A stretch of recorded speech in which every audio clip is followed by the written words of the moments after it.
Well, let me start out by thanking Roberto for inviting me and organizing this conference. I'm really excited to be here. So I'm giving a statistical discussion talk, but I'm actually mostly going to be talking about my own work. In particular, Frequentist and Bayesian estimates of CMB lensing. So here's an agenda for my talk. So I'm going to talk quite a bit about just an introduction to CMB, lensing, random field theory. So the physicists in the audience are going to have to forgive me. It's going to be a cartoon explanation of CMB lensing, stuff like that, but it's essentially for the statisticians. And then I'm going to talk about this estimator I've been analyzing for a while, the quadratic estimator of lensing. Talk about possibly fully Bayesian estimates of lensing. That seem to be an enticing possibility, but maybe not so easy. And then I'm procrastinating the hard bit of the talk to discussion till the end. Okay, gravitational lensing and the cosmic microwave background for statisticians. So what is gravitational lensing? It's the bending or distortion of photon trajectories by the gravitational influence of dark matter. So I stole this image from the internet. So it's a simulation of a bunch of dark matters in this box. So it's colored red, just so we can see it. So for practical purposes of this talk, you can think of dark matter as just being this invisible stuff that only interacts with regular matter through its gravitational influence. So in this simulation, the researchers released 3 photons from the back of this box and then traced out the path of the photons as it traveled through this dark matter. And so the main point is that these lines are wiggly and not straight, and that those wiggles are due to the gravitational tug of the dark matter. Right, and so observing this gravitational lensing gives an indirect measurement of dark matter, which you couldn't see otherwise. So how do you observe the lensing? Well, it can be done by measuring its distortion on background images. So the idea is if you're an observer here, looking through this box, and there's an image on the back of this box, you'll see something distorted. And so that's the main observable. Okay, so here's another image that I stole from the internet. So this is a cartoon of distant galaxies. So I guess you might see this if you pointed this telescope in a dark part of the sky for something like 6 months. And in this image, there's supposed to be no intervening matter, so there's no lensing. So the photons traveled in a straight line from these galaxies to us, the observer. And here's the same image of galaxies, but there's an invisible clump of dark matter between the galaxies and us, the observer. So the idea is that it distorts this background image. Okay, so the cosmic microwave background is another deep background image. So what is it? So this distant and old cosmological image shows radiation fluctuations right after the Big Bang. And so as far as I understand it, it sits actually behind all the galaxies and the stars. It's very old, very distant. So we've seen this picture a number of times. This is from WMAP. So the idea is that this is not a picture of the original cosmic microwave background. It's been distorted slightly due to this gravitational influence of intervening matter. And the photons, the CMB photons, also have orientation. So measuring this orientation gives us a background vector field along with the temperature field. And this background vector field gets lensed in the same way that the temperature field. So this is just a simulation that I did. So the heat map is CMB, and then the vector field there is a simulation of the polarization vector field. Okay, so to get an idea of the order of magnitude effect of this lensing, so this is a simulated CMB temperature field, something like a 10 degree by 10 degree patch of the sky. And here I put a bunch of little arrows down here and blew it up. So this is simulated polarization CMB. Right, so this simulation is done with no intervening matter, so there's no lensing. So think of the photons traveling straight to us. And then I'm going to simulate some dark matter. We'll see how it gets lensed. And so I'm sure all the physicists have seen this sort of picture. Maybe not the statisticians, though. So there's the lensed field. So I simulated the dark matter and lensed the CMB and the polarization. So it's hard to see unless you toggle back and forth, and then you can see this, the lensing effect. So the problem is we can't toggle back and forth with our observations. We only have the lensed field. So the idea is to estimate the lensing distortion just from these images. However, there's also instrumental noise, and so really this is the data we have to work with. And the main reason why I showed that is that the polarization field is much harder to measure, and so it gets contaminated by noise much easier. Okay, so that's the statistical setup. All right, so a little preliminaries on random fields and lensing. So my notation for the CMB temperature field is just this function t. So nominally, t is defined on the sphere, just because we only have directional observations. But I'm going to be working with small patches of the sky, so we're going to do essentially a flat sky approximation. Think of this t as being a function of just R2. It's just an image or a random function on R2. And then the polarization, my notation is QU. Also for the flat sky, so think of this as just being a vector field on R2. So these are the unlensed CMB fields, and this is the model for the lensed cosmic microwave background. So the idea you have a photon coming in or being released from direction x, and as it travels to us, it gets distorted by the gravitational influence of dark matter, and we observe it coming in at a slightly different location. So that displacement is governed, up to first order at least, by the gradient of something called the lensing potential. And so this is the lens CMB that we observe, but of course there's noise on there. So my notation for the rest of the talk for the lensed CMB with noise, so the observed CMB fields, is this tilde notation. So this is the noise on T, on Q, and on U. And then the goal is just to estimate this lensing potential from these lensed noisy CMB fields. Okay, so it turns out that physicists prefer working with this EB decomposition of the polarization vector field. All right, so how do you define that? So start by working with the Fourier transform of the Q and the U field.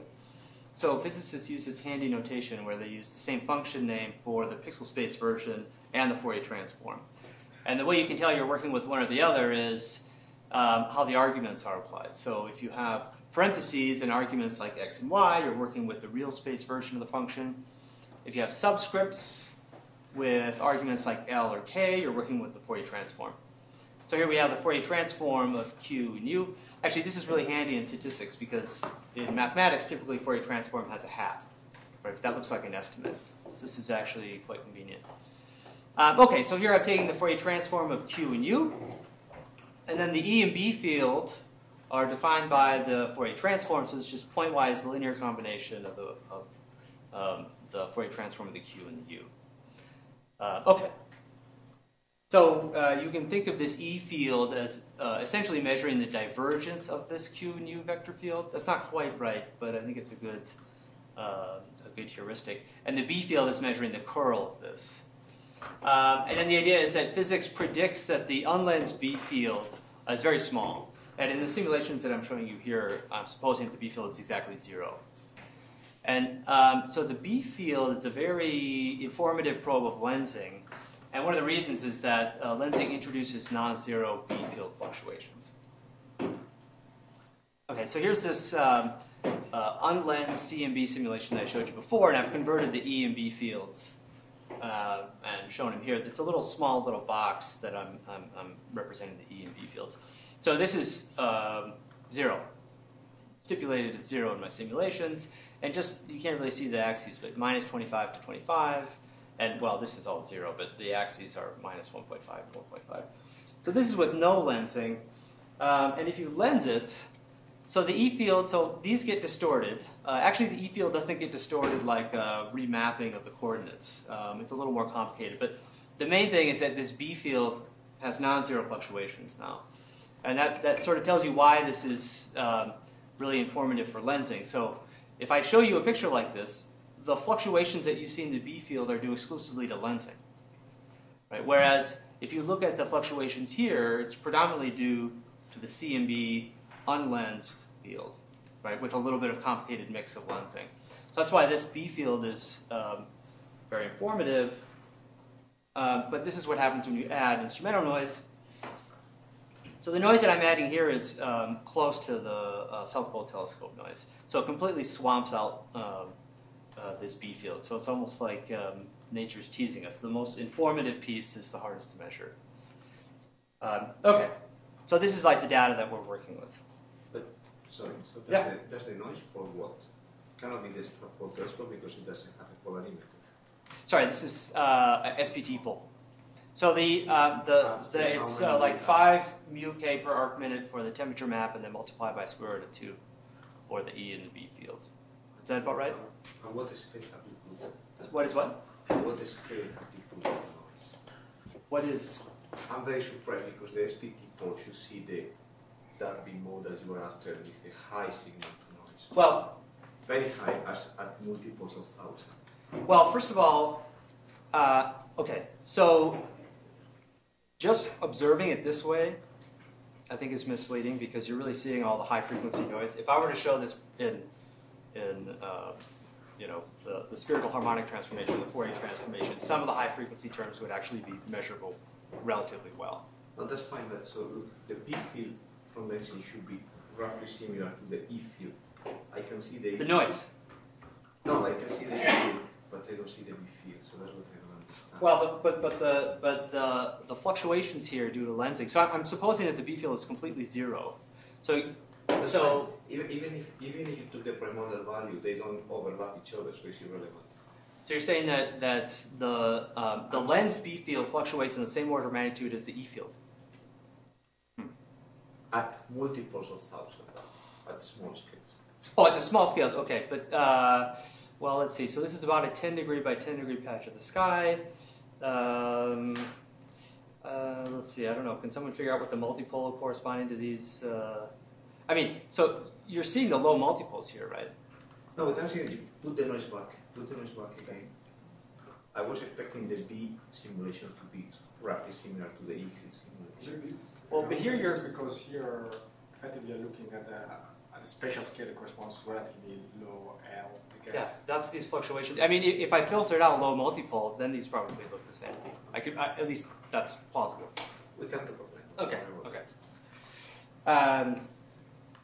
All right. So the last preliminary stuff is talking about the covariance function and the spectral density. So physics predicts that these fields, so the lensing potential and the CMB fields, are all isotropic, mean zero, and very nearly Gaussian random fields. So this is quite right, but this is what I've been working with in the simulations. And one interesting thing from a statistician's perspective is this randomness is actually real. So typically, statisticians use randomness to quantify uncertainty.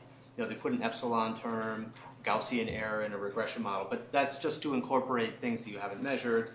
There's no real randomness. But in this case, as far as I understand it, it comes from real quantum randomness.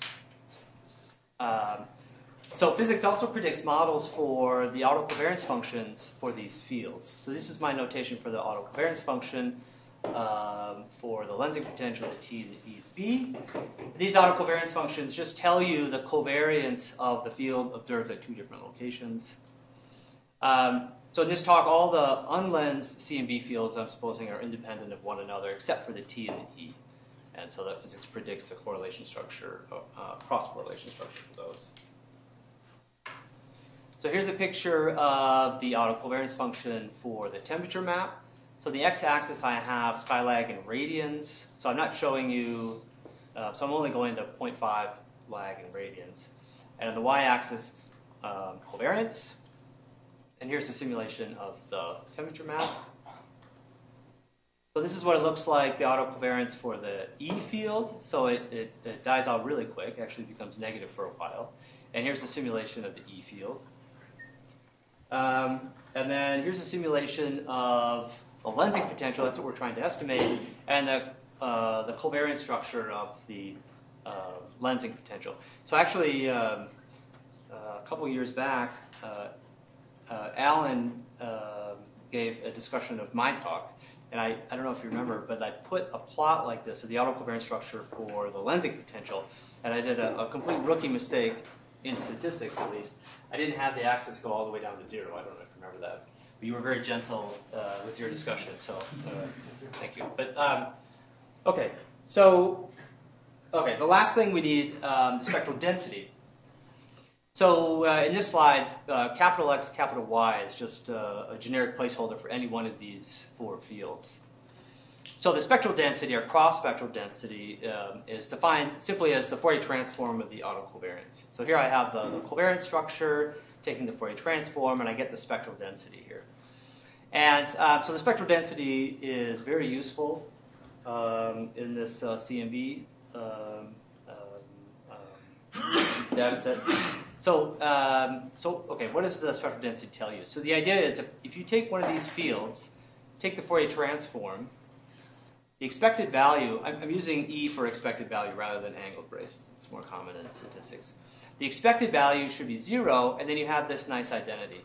So this is the Dirac delta function, and this is the spectral density or cross-spectral density. So, so what are some consequences of this equation? So when script L is not 0, the Dirac delta function is 0. And so you get this equation. So this essentially tells you that, well, let's see. So the covariance between the Fourier transform observed at two frequencies that are different is 0. So the Fourier transform decorrelates the CMB fields. So that's what that says. And then if you let x and y equal each other and let script L be 0, the Dirac delta at 0, you can think of that as like a constant, and you get this. So that this is the variance of the Fourier transform at a particular frequency is proportional to the spectral density. So that tells you essentially the typical magnitude of signal fluctuations at a particular spatial scale. So that's why they're useful. And it reveals a lot of structure in the CMB. So here is the spectral density for the CMB temperature field. I'm multiplying by the wave number to the 4th just to bring out these tails. Okay, so this is the spectral density, and here's the simulation of the temperature map. But of course, this quantifies the statistical properties of Fourier transform. So here I'm showing you the temperature map with the Fourier transform, looking at the magnitude squared on a log scale. So the idea is, in pixel space, these pixels are correlated, but they have constant variance across pixel. Now when I take the Fourier transform, you have uncorrelated pixels, but they have spatially varying variance. And that variance, the radial profile of this variance is governed by the spectral density. So here's the spectral density for the E field and the corresponding Fourier transform of the E. And so you can see all this power moves to higher wave number, and that explains those wiggles in the E field.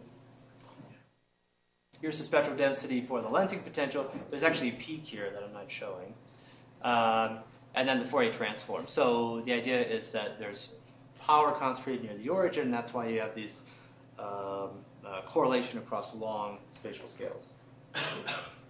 All right, and I think we've seen this already, that a lot is known about the spectral density for the temperature map, and that's because we can see the cosmic microwave background, but not as much about the spectral density for the lensing potential because it's essentially based on stuff that's invisible.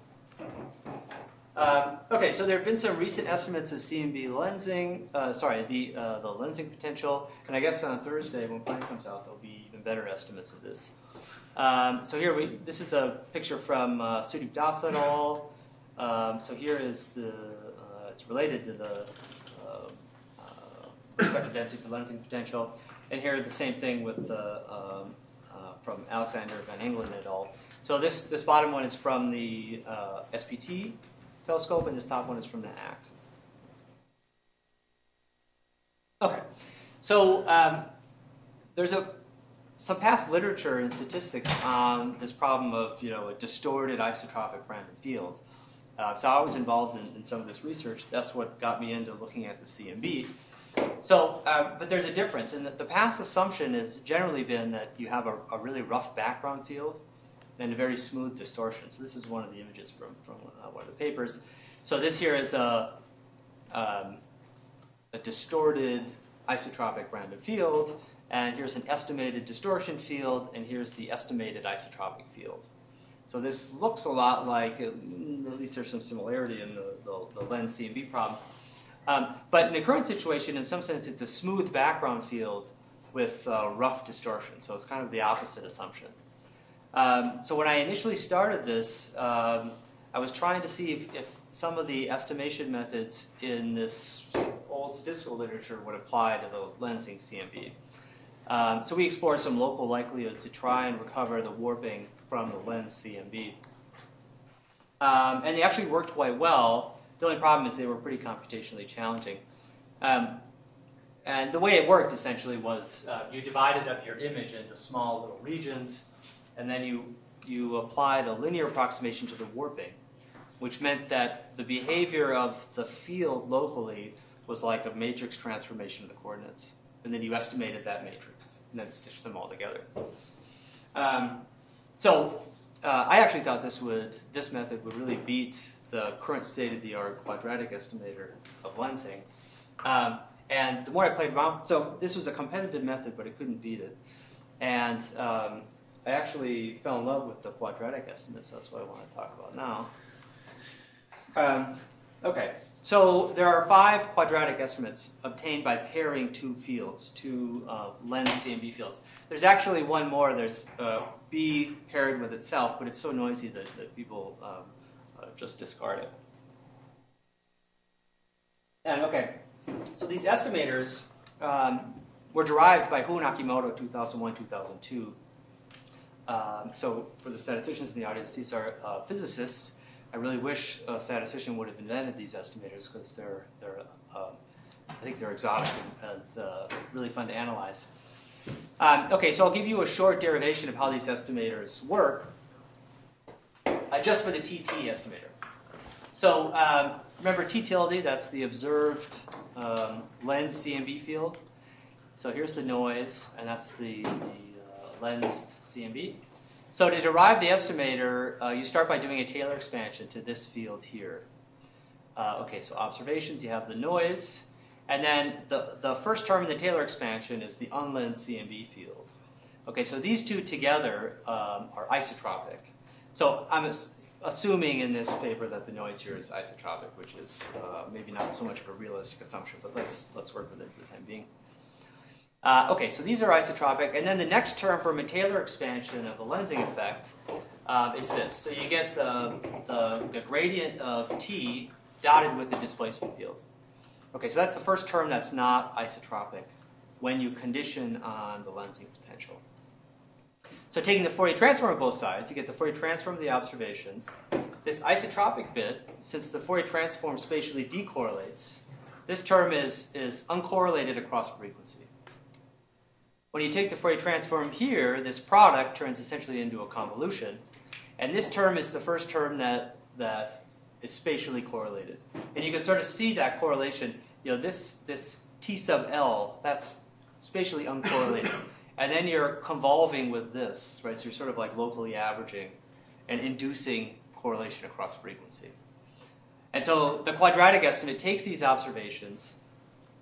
When it observes correlation, it attributes it to this term and then estimates the lensing potential. So in a little more detail, if you apply that Taylor approximation, you can get this, that linear Taylor approximation, you can get this approximation. So here, expected value, you know, for physicists that's angled braces, and then this line with the phi, so I'm conditioning on phi. So phi is just a fixed unknown quantity here. And this says that the correlation of the Fourier transform of the temperature map observed at two frequencies separated at lag L. So I'm looking at two frequencies separated at lag L, so L is a vector. It's approximately the lensing potential, the Fourier transform of the lensing potential evaluated at L, times a coefficient that's actually known. So, or at least doesn't depend on the statistical properties of the lensing potential. So once you have this identity, this tells you essentially how you would want to estimate this phi at L. So you would, let's see, you take a bunch of pairs of frequencies separated at lag L, look at the normalized cross product of the Fourier transform of the CMB temperature map. So this numerator should have expected value given by this. Right? So you just normalize by that known constant. Now you have a bunch of pieces that are approximately phi sub L, and you just average them. So it's essentially like an autocorrelation estimate in frequency space. So estimating this correlation, normalized cross-correlation for the Fourier transform separated at a particular fixed lag L. Okay, so this isn't quite how the quadratic estimate works. The quadratic estimate, instead of using uniform weights here, it uses approximate inverse variance weighted averaging here to do this. Once you have the normalized cross product, you just average corresponded to the variance, essentially. Okay, so that's the quadratic estimate. And so this is the case where you have n pairs of frequencies separated at lag L. So if you go to an infinite number of pairs, you actually have a nice integral representation, but it's the same thing. You're just looking at the cross product of the Fourier transform of frequencies separated by lag L. Script L is fixed. And then these G are some optimal weights that correspond to the inverse variance weighting. And then there's a normalizing coefficient here. Okay, and that's the TT estimator, and all the other ones are obtained in exactly the same way. So you take the Fourier transform, just cross-correlate at a separation, frequency separation lag L. Okay, so that's the quadratic estimate. Just a word on computation. So the simulations I was doing, I had something like 1,000 by 1,000 frequencies. So this integral here decomposes into a Riemann integral over about 1 million pixels. But then once you do this sum over 1 million pixels, you only have it for one frequency. So you have to do a sum over 1 million terms about 1 million times. So it becomes a little bit computationally challenging. And luckily, Hu Nakimoto came up with this fast formula. So this is the fast formula for the temperature map. There's also similar ones for all the pairings. Okay, so let me talk about this. Let's see. So it looks a little confusing. Let's start from the inside and work out. So to compute the estimate, you first take the Fourier transform of your observations. That's right there. And then you apply two filters. So just pointwise multiply in Fourier space to get these two functions. So these are functions of frequency. So I took one Fourier transform and then pointwise products. And now I take two inverse Fourier transform to compute the real space version of these two functions. And I multiply them together pointwise in real space. And then I take one last Fourier transform and then reweight by a pointwise normalization. So really, I've just done a bunch of Fourier transforms very fast. So what's nice about it, besides being fast, is it also gives a good heuristic on how this estimator works in pixel space. So we know it's an autocorrelation estimator in frequency space, but what does it do in pixel space? So here's so I just got an iPad recently, so I maybe went overboard with all the drawings. But so this is just a cartoon heuristic in one dimension for how the quadratic estimator is working. Okay, so we're in one dimension. So the lensing potential and the temperature map they're just functions. So you can imagine as you zoom in to a very small neighborhood that the temperature map's very smooth. So it just looks like a line as you go to small enough scales. But the lensing potential, at least the displacement field, you can think of having actual wiggles there. There's some displacement even on small scale. And so this is essentially the picture that you get. You take the unlensed temperature map and you lens with this wiggly displacement field. You induce these wiggles for the lensed CMB. So once you have this picture, you think, well, okay, so now I know actually how to estimate these two bits. Maybe I take the lensed field and I do like a low-pass filter. I fit a line, say, to this. And if I do that, I can maybe get a hold of the unlensed CMB field. And the residual wiggles seem to be due almost exclusively to this displacement field. So you might ask yourself, well, maybe I could find a low-pass filter that estimates the unlensed CMB and a high-pass filter that estimates the displacement field. But a moment of thought, you realize that this can't be true. You can't have a high-pass filter being approximately the displacement field. And the example is you might have a patch in the sky where the temperature is flat. So when you lens something that's completely flat, you don't do anything to it, right? You just, if I were to distort the coordinates here, I would just leave it fixed. So if you had a low-pass filter, it would give you this, just the flat thing and the flat thing again. Okay, so the low-pass filter, at least in this picture, still matches with the unlensed temperature map. But the high-pass filter is modulated by the slope of the unlensed field. So when you see this picture, now you're thinking, okay, maybe I can find a low-pass filter that estimates the unlensed CMB field, and a high-pass filter that estimates the displacement modulated by the derivative of the unlensed CMB field. And that's essentially what's going on with this algorithm. Well, let me step back for a second. So if you could find these, what would you do? You would essentially cross-correlate these two. And so if you cross-correlated these two fields, you'd get some spurious correlation from T and T prime.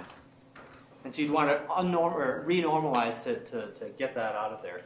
But that's essentially what this estimator does. It correlates low and high pass filters of the observed field. So if you look at, let's say, this piece here, so this is like a high pass filter. So I'm dividing by the total power in the observed field and then multiplying by 1. So that has a lot of high frequency power. And then this term here is a low pass filter. Right? So you're just cross-correlating these two with an appropriate normalization. Okay, so let's see these estimators in action. So here's a simulated lensing potential on a 12 degree by 12 degree patch of periodic flat sky. So I use this lensing potential to generate data. So I lens the T field, so lensed T, lensed E, lensed B, plus noise. So actually, you know, one of the things is that that previous slide that I showed you, I'm not sure that that was actually the SPT pole noise. This one is. This one is this 5 mu k Ackermann noise. And then multiply by square root of 2 to get the E and the B. So this looks a little, yeah. Okay. Okay, so this is the data. And so in this plot here, that's the simulation truth we're trying to estimate, the lensing potential. The bottom left is the TT estimator, and the bottom right is the EB estimator. Okay, so the EB estimator does pretty well. It picks up these two modes here. The TT estimator picks up that mode maybe. But still there's a fair amount of noise there. So just to convince you that this estimator works, so here's what I get when I average the estimator over 10 independent realizations. So I'm fixing the same lensing potential, and I'm simulating independent copies of the temperature map, the E field, and the noise. So now we're starting to trace the truths. Here's what the picture you get when you average these estimates over 100 simulations. Okay, so this estimator is has been a ton of fun to analyze. So why would we look for something else? Okay, so first of all, there are some higher order biases in the quadratic estimate, and I'm not sure that we really know how to handle them right now without computationally intensive methods to estimate the bias and subtract it out. The estimators also require taking the Fourier transform, and so it has a hard time handling sky cuts and non-stationary noise. And there has been some work on trying to fix this issue for the quadratic estimate. There's also the problem of propagating estimation variability to nonlinear functionals. So say if you have some physical model on the structure of voids in this lensing potential, you wouldn't want to take your estimate and try and figure out, that's what I want to say. You may be able to estimate the voids with an estimate of the lensing potential, but it's not so easy to propagate the variability through. So if you have variability point-wise on the lensing potential, it's not clear how you propagate it through to nonlinear functionals, or at least it's difficult. So I did some work on this sort of an issue where we derived essentially a Bayesian summary of the quadratic estimate, but it's only approximate Bayesian. See, the Bayesian way to do this propagate estimate variability is by taking posterior samples, applying the nonlinear functional to each posterior sample, and that gives you a posterior sample of the nonlinear functional.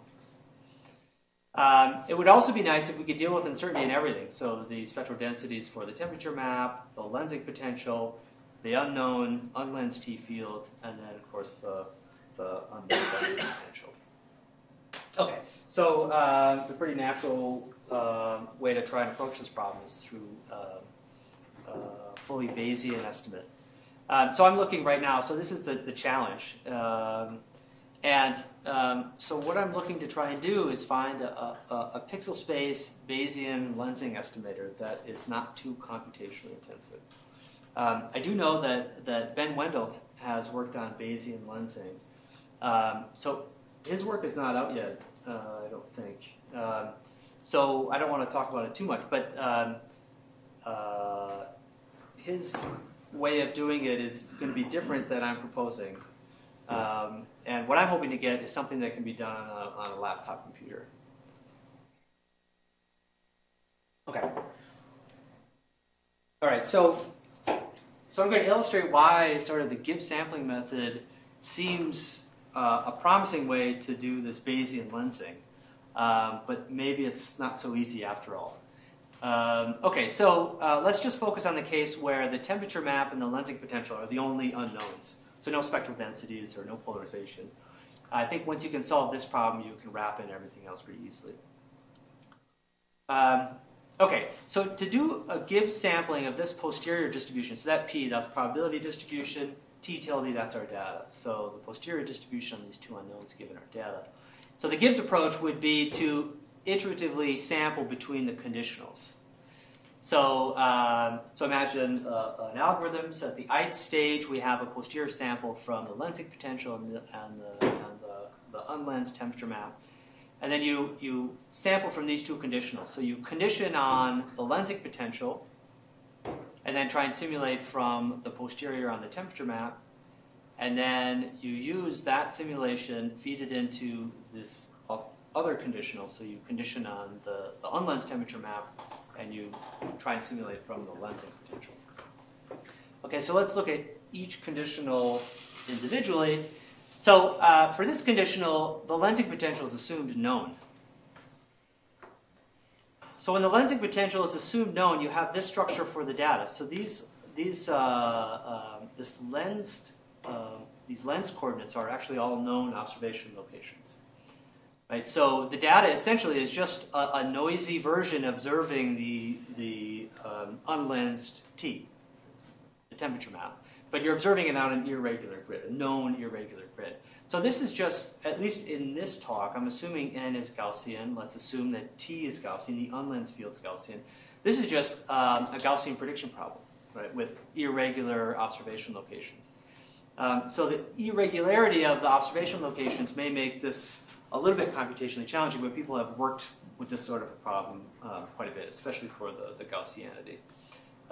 So this shouldn't be too hard, I think, to sample from the temperature map here. It's just a Gaussian prediction problem, conditional simulation. Okay, so how about the other conditional? So now we're conditioning on a known unlensed CMB field, and so here's the structure of our data. So this temperature map is known, but this lensing potential is unknown. Okay, so the Taylor expansion of the lensing effect works really well for the quadratic estimate, so let's try it in this case. So here I'm doing a Taylor expansion to this function here. So the first term I get is the unlensed temperature map, but that's known. I get the noise. And then the next term is this gradient of T dotted with the gradient phi, and so on and so forth. But all of these coefficients here are known in this step because we're conditioning on the unlensed temperature map.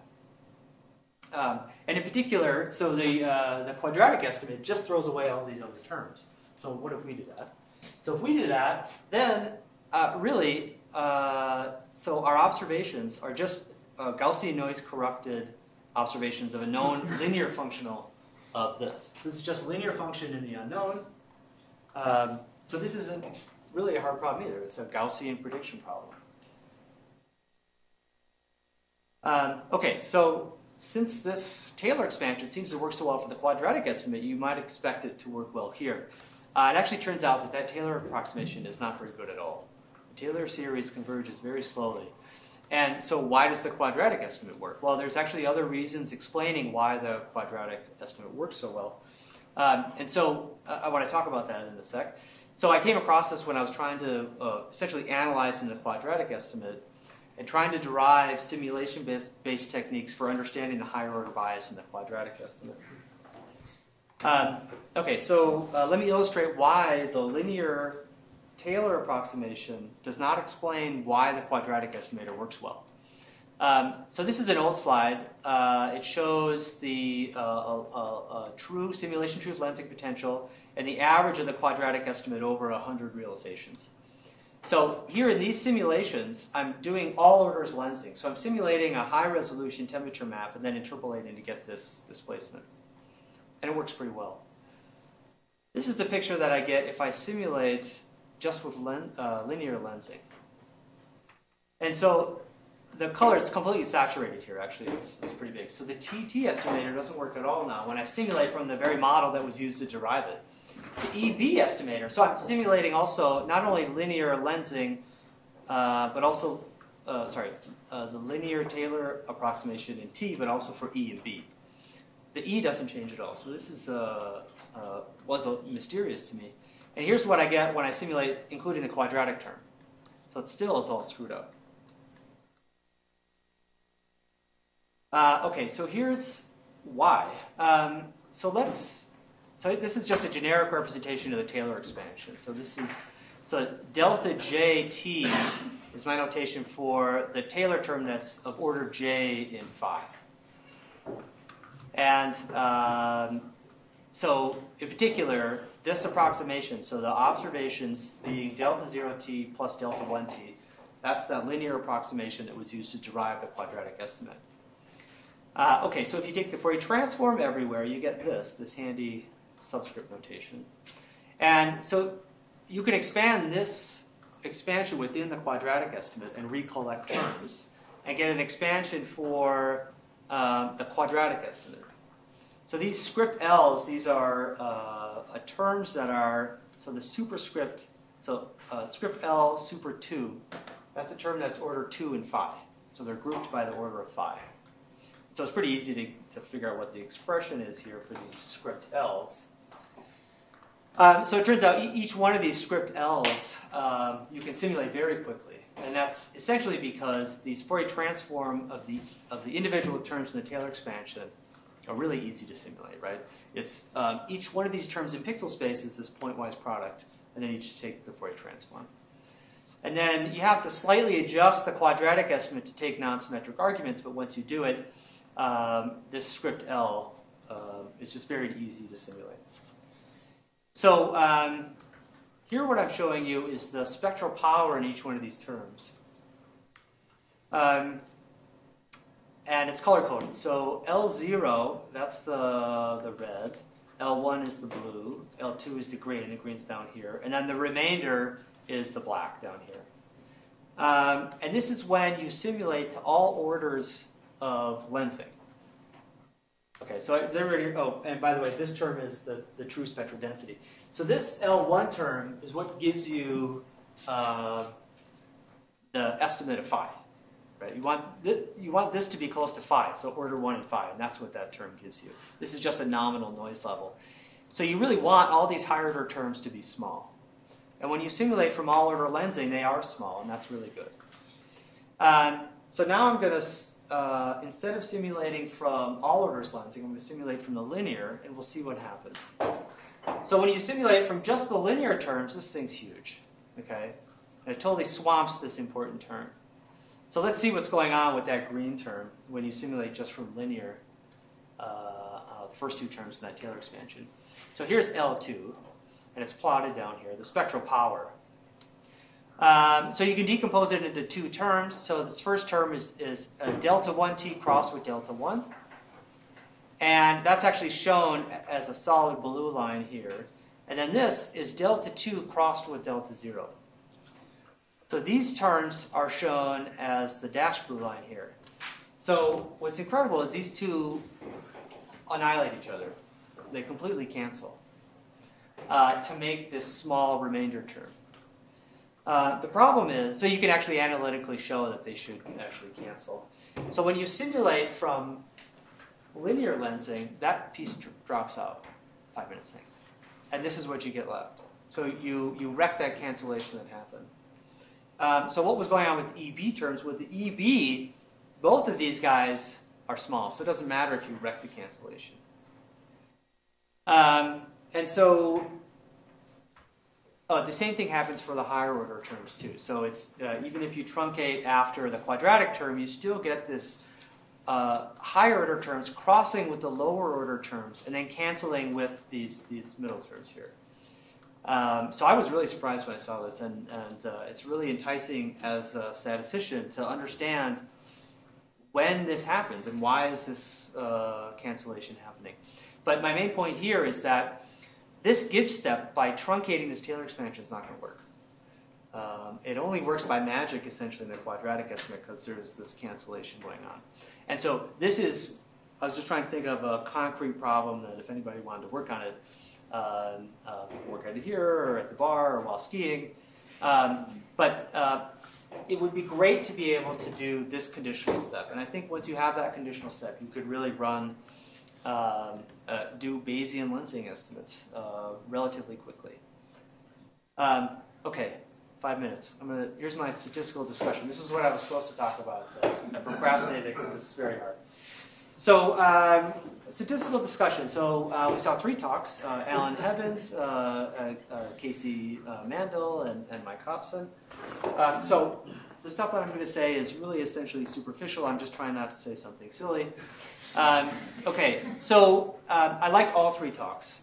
And in the talk by Alan, so I think it's really useful that Alan is specifically packaging these challenges for statisticians to think about. I think we need it to be packaged sort of nicely. So one thing I've noticed working with physicists, so it seems that physicists get excited when the data behaves badly or unexpectedly. And this is something that I wouldn't have expected when I started. You would think that everybody would be excited if your data completely followed your model. But it turns out that the physicists get excited only when the data doesn't follow your model exactly. There's some physics to do. No, it doesn't follow others' model. What's that? It doesn't follow others' model. Okay. That's only when they get excited. So, but on the other hand, at least speaking for myself, statisticians get excited when the estimators behave unexpectedly or in mysterious ways or inadequately. And so there's a little bit of tension there, I would say. This stuff with the quadratic estimate, I've been having a ton of fun analyzing this thing. But I'll go to Lloyd Knox and say, oh, this is this really weird behavior. It's so cool.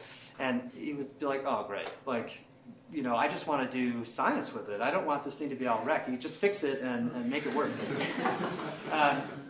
But I do think statistical challenges in cosmology have this overlap where you have interesting science and also interesting estimators. But I think it's a good idea to keep in mind the alternative interest of each other.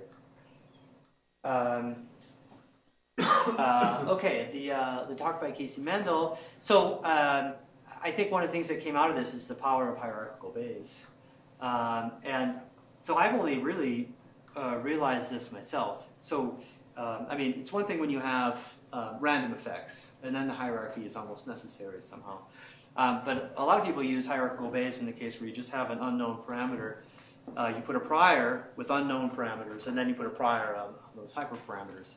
And for a while, I just thought, well, you just marginalize over that hyperparameter, it's another prior. So it didn't seem to be that there's any interesting additions there. But I realized the power of this structure when I started working on this adaptive Wiener filters. So the idea is to try to do Wiener filtering when you don't know the spectral density of the truth. And so that spectral density behaves like a hyperprior. And what I found was interesting is this work from Berger and Straderman from a long time ago on non-informative hyperpriors gives some really interesting estimators. So the hierarchical structure provided this easy simulation. So if you have adaptive Wiener filtering problem where you don't know the spectral density, I think it doesn't make much sense to put a prior in the spectral density, marginalize that out, and get a really confusing prior for the signal. So that structure, keeping that structure there, it turned out, at least in my problem, allowed easier sampling from the posterior. And what was really fascinating to me is it actually generated frequentist estimates that were optimal. So in some ways, these estimators converged to the classic James-Stein shrinkage estimators, but they were actually minimax and admissible. So this is really the only thing that I could say here, but I really think the structure is non-trivial, the hierarchical way to structure it. So I'm almost done here. So now the talk, Skynet by Mike Hobson. So I'm also not an expert in machine learning. But this is actually related to what was being discussed after the talk.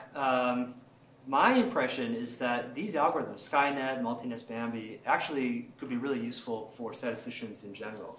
And I think one of the difficulties in selling this stuff to the statisticians is a lot of statisticians, I think, use R, and we're really comfortable with R.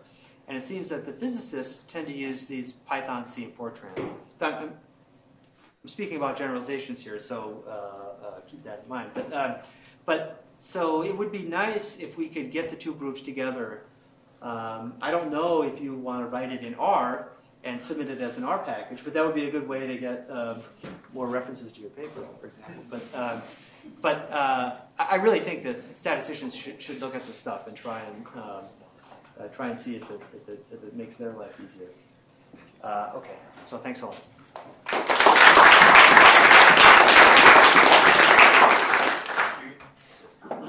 Questions? Is there any reason you couldn't just wrap this? There is an R wrapper for multi-sensory. There is an R. There's an R wrapper. Yeah. Well, the other thing is I know IPython now, you can call R commands. So I'm sort of encouraging my students to learn IPython and then call R within IPython, and then all these other tools are accessible. The example that you presented where there was this cancellation, yeah. Accidental cancellation, did you get to the bottom of the issue and discover why this cancellation happens I mean, I can analytically show that these things should nearly cancel. But, so that's a good question. So there's a lot of non-stationary models, for example, in statistics, and you could imagine doing a Taylor expansion. And typically people say the Taylor expansion is not going to converge quick enough for you to actually use it. And that's initially what I thought with the quadratic estimate. I said this Taylor expansion is not going to work. But it works beautifully. And so to really understand fundamentally what's going on here, when you have that higher order cancellation, I think it's an interesting statistical problem. So I can't really tell you why. I can show you that it does cancel. No, I understand that. The fact that it happens in one case, not in the other, seems to be somehow high. Oh, I see. With the E, yeah. That's a good question. Well, the unlens dB is 0. Is that what's behind it? So if you see any structure, it has to be due to lensing. Say again for the B? For the EB, so the unlensed field is 0. So that's right. So one of these is, but remember, delta 0 has the noise. So so you have you'll have a B here and a B here. This is going to be non-zero. That's going to be 0 plus noise. And both of these are, going to be non-zero. So the higher. So I don't think the fact that the B is so small, unlensed case, explains why. So essentially, if you looked at these two terms individually for the EB case, they'll be just small. Anyway, these blue lines will be down here. So I don't know. It could be maybe a little more subtle, but maybe that's it. It's just that the B is small initially, so these guys are small. Anything else? Okay, let's thank Ethan again. Okay, thanks a lot.